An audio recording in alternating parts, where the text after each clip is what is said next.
Hello, everyone. This is Keith Jackson, and welcome to Jack's Math Notebook. In this video, we're going to deepen our understanding of the quadratic function, which is represented by y is equal to ax squared plus bx plus c. And in this case, a is greater than 0, and our test function for today is y is equal to 2x squared minus 4x minus 5. And we're going to graph this function, and we're going to show you how to do it.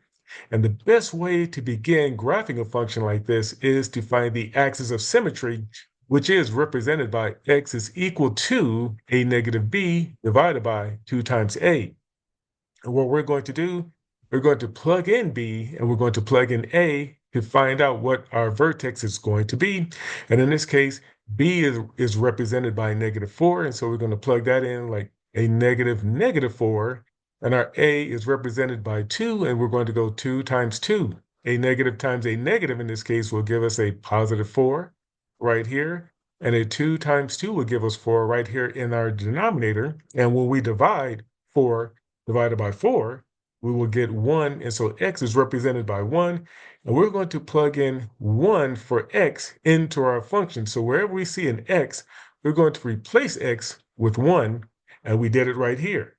And so now we have y is equal to 2 times 1 squared, okay, minus 4 times 1 minus 5. And so what we end up with 2 plus a -4 plus a -5. And what we're going to do, we're going to combine these two negatives right here. We're going to add them together. A -4 plus a -5 will give us a -9. Now we have numbers with different signs. So 2 is positive, and of course 9 is negative, which means that we're going to automatically subtract. And so now we have a -9 plus 2, which will give us a -7. And so our y in this case will be -7, and that completes our vertex, which is at 1 comma -7, as you see right here. And this right here will form our axis of symmetry, which will make the parabola perfectly symmetrical on either side of the parabola. So on the right side will be equivalent to the left side as far as distance from the axis of symmetry. Okay, and so now with that in mind, let us go ahead and plug in our y-intercept, which will be at -5. So we're going to do that right here. So now we have 2 points. We have a point at 1 comma -7 and a point at 0 comma -5.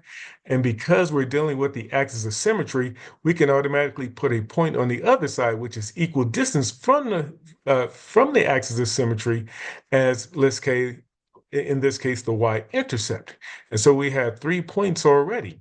Okay, and so now let's go ahead and use some really easy points to help us complete this graph. All right, and so let's use, for example, let's go with -2, for example. So we have right here, if we plug in a -2, right, 2 times a 4 right here, as you see right here, will give us 8. Okay, and then we have minus 8 right here. Okay, or I should say it's going to be +8 minus 5, and that would give us 11, as you see right here. And so if we go to -2, our point here will be at 11, but guess what?